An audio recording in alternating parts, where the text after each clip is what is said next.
She said, "My ex is coming to our wedding as my plus one. You need to be mature about this," I replied. "I completely understand." Then I called the venue, swapped my name on the contract for her ex's name, and sent them both the final bill. When I texted her a photo of my passport at the airport with the caption, "Have a great wedding, you two can pay for it." My fiancée Jade sat me down last week with the kind of serious look usually reserved for announcing a national emergency or that the last of the good coffee is gone. "My ex, Damien, is coming to our wedding as my plus one," she announced, her voice filled with a noble gravity, as if she were bestowing some great honor upon me. She took a slow, deliberate sip of her wine. "You need to be mature about this." I looked at her, then at the ridiculously expensive wedding binder on the coffee table, the one filled with fabric swatches and pictures of doves. A normal man might have argued. A lesser man might have pleaded. A more dramatic man might have flipped the table. I, however, had been expecting something like this for months. Her campaign to redefine our relationship into a bizarre, boundary-free commune of feelings had been escalating. So I just nodded, a thoughtful, supportive expression firmly in place. "I completely understand," I replied, my voice a perfect imitation of a man who is both mature and deeply enlightened. She practically glowed with pride. This, in her mind, was the final test. I had evolved. I was no longer one of those brutish, possessive men. I was ready for a modern partnership. What she didn't realize was that I did, in fact, completely understand. I understood that our engagement was over. And I understood that she and Damien were about to enter into a modern partnership of their own, one that was going to be very, very expensive. The plus one wasn't just a guest. He was about to be the guest of honor. You see, Jade operates on a different level of reality from most people. In her world, things like history and consequences are minor inconveniences. Her ex Damien wasn't just an ex. He was, in her words, a foundational part of her journey. Damien, from what I could gather, was a man whose primary occupation was having a journey. He was a freelance poet, a part-time yoga instructor, and a full-time financial burden on everyone he met. He and Jade had dated for 3 years before me, a dramatic on-again, off-again saga that apparently forged an unbreakable spiritual bond, a bond that conveniently re-emerged whenever he needed his rent paid. For the first year of our relationship, Jade was perfect. She was supportive, loving, and seemed to share my traditional values. Damien was a ghost, a funny story she told about her wilder days. She never asked for money, she praised my work ethic, and she seemed to genuinely appreciate the stable life I provided. I wasn't a simp paying for a freeloader.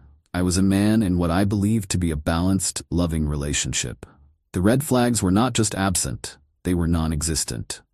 Then, the ring went on her finger, and the deposits for the wedding started clearing. It was like a switch flipped. Suddenly, our relationship needed to evolve. Damien started reappearing, first in texts, then for innocent coffee dates. When I raised an eyebrow, I was accused of having toxic insecurities. She wasn't cheating, she explained. She was honoring her past while building our future. It was a bold strategy, you have to admit. About 2 months ago, we had the first major incident. I came home from work to find Damien in our living room, strumming a ukulele and apparently teaching Jade how to channel her inner truth through song. My inner truth was telling me to throw his ukulele out the window. He was sitting cross-legged on my couch, shoes off, with a serene look on his face that made me want to check my wallet. When I expressed my discomfort, Jade arranged a formal sit-down meeting where she and Damien explained to me, as if I were a child, that my possessive energy was stifling her creative spirit. Damien actually used the phrase, "Your paradigm of ownership is problematic." I almost laughed. Instead, I just nodded and said I would work on being more open-minded. My open-mindedness involved going online the next day and ordering a few discreet, high-definition security cameras for the common areas of my own apartment. A few weeks after the ukulele summit, I noticed a charge on our joint credit card, the one we used for shared household expenses, for $500 to an art supply store. I don't paint. Jade's artistic expression was limited to choosing Instagram filters. When I asked her about it, she waved her hand dismissively. Oh, that was for Damien. He's starting a new Canvas series on the transient nature of urban existence, but he was having a cash flow issue. So now my salary was funding transient urban existence. I didn't argue, I just took a screenshot of the charge, paid the bill, and quietly removed her as an authorized user on the account, telling her the bank must have sent her a new card that got lost in the mail. I told her I'd sort it out, which I did, by never sorting it out. This latest demand, that her ex be her personal guest at our wedding, was the grand finale of her campaign. It was so absurd, so breathtakingly arrogant, that it circled all the way back around to being a gift. She wasn't just giving me an excuse to end things. She was giving me a golden, engraved invitation to orchestrate the most satisfying exit imaginable. The camera footage I had collected was good, showing Damien was at our apartment far more often than I knew, but it was all circumstantial. Her demand was the opening I needed for something much more definitive. The next morning, after she left for a celebratory girls' day to tell everyone how wonderfully mature I was, I got to work. My first stop was not the venue, but my lawyer's office. I sat down with a man named Arthur, a sharp, no-nonsense lawyer who looked like he'd seen it all. I laid out the situation. The wedding contracts were in my name, the apartment was mine, and I was about to be replaced by a ukulele-playing journey haver. Arthur listened patiently, a small smile playing on his lips. He reviewed the venue contract and confirmed my suspicions. The liability was ironclad. But he suggested a crucial addition to my plan. A simple letter won't be enough, he said. You need them to sign an official assumption of liability agreement.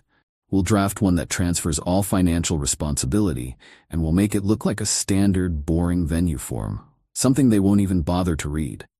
So that afternoon, I called Cynthia, the event coordinator at the winery. I gave her my grand speech about the selfless gift and the groom substitution. She was, as expected, baffled but intrigued. So you're paying for your fiancé to marry another man at the wedding you planned? She asked, her voice a perfect blend of professional courtesy and sheer disbelief.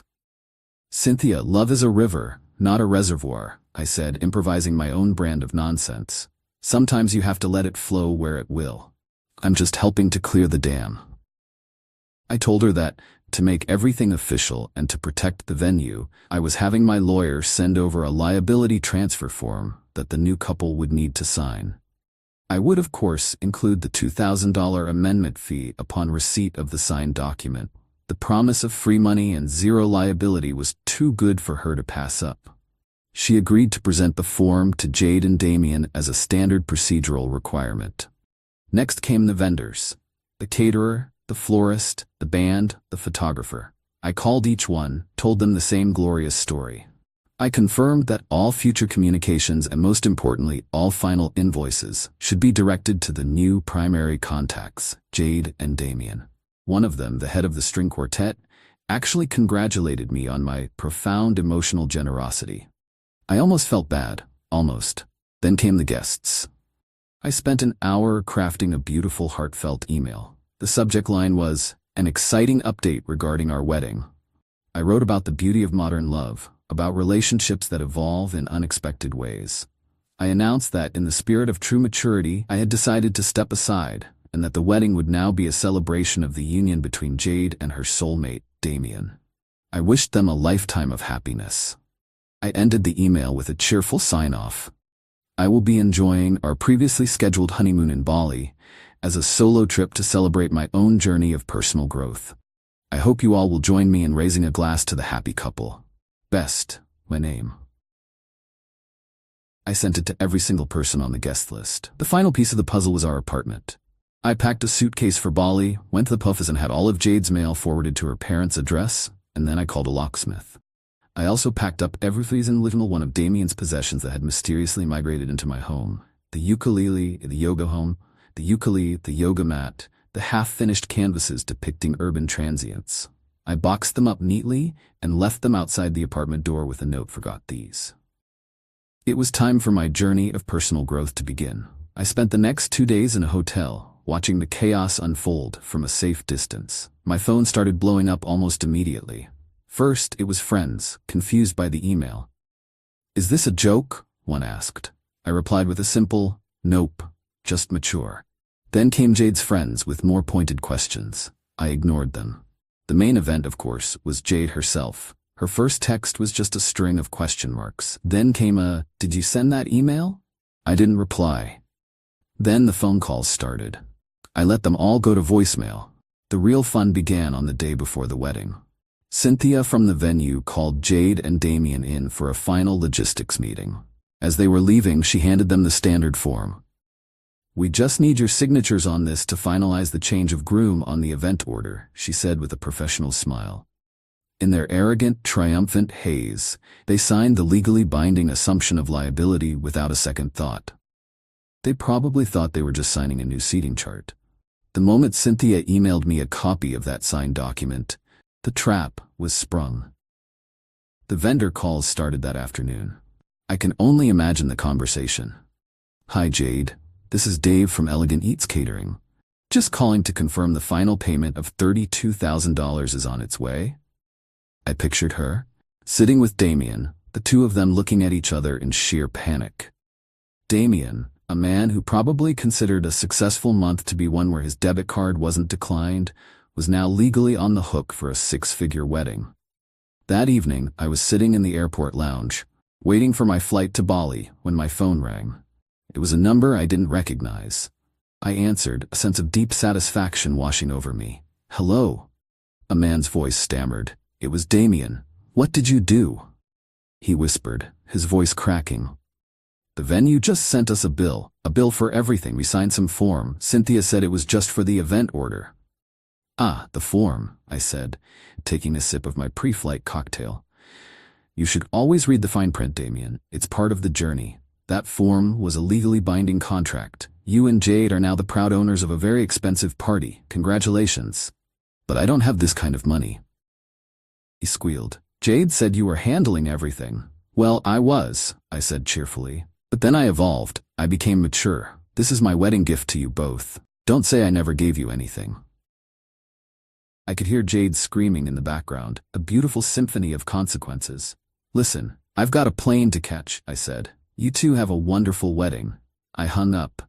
I took a picture of my passport and my boarding pass, artfully arranged next to my cocktail. I sent it to Jade with a simple caption. "Have a great wedding. You two can pay for it." Then I blocked her number, blocked Damien's number, and blocked her parents, who had just started calling.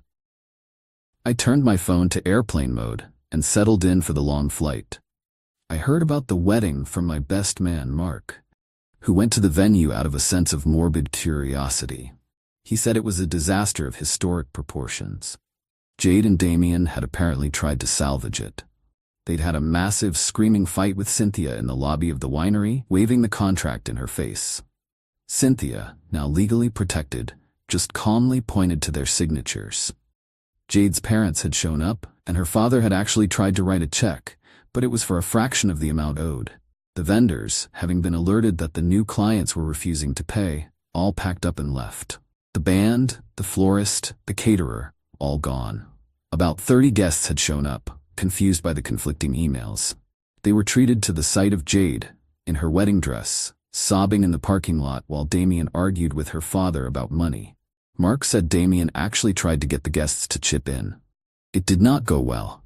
Most of the guests just turned around and left. A few stayed, presumably for the entertainment. There was no food, no music, no flowers. It was, by all accounts, the saddest and most pathetic wedding anyone had ever seen. Jade's modern partnership had devolved into a public financial dispute in under 24 hours. I spent 2 weeks in Bali. I went hiking, learned to surf, and drank a lot of excellent, inexpensive beer. I didn't think about Jade once. When I got back, my apartment was quiet and peaceful. There was a stack of angry letters from Jade's lawyer, which my own lawyer, Arthur, reviewed and then used as the basis for a very firm cease and desist letter. Her case, he informed me with a chuckle, was frivolous to the point of being comical. She had no claim to my property, and the wedding contracts, thanks to a notarized signature, were now her and Damien's problem. I heard through a friend that Jade and Damien had broken up, a predictable end to their epic romance. The venue and the vendors were, according to my source, pursuing them both legally for the outstanding balance. Her parents were apparently refusing to speak to her after she cost them a small fortune in non-refundable deposits and public humiliation. She had to move back home, a 30-something woman living in her childhood bedroom, with a mountain of debt and a reputation as the runaway bride who got stuck with the bill. Damien, I heard, had left the state to embark on a new journey, one that presumably involved avoiding collection agencies. I poured myself a whiskey and enjoyed the silence.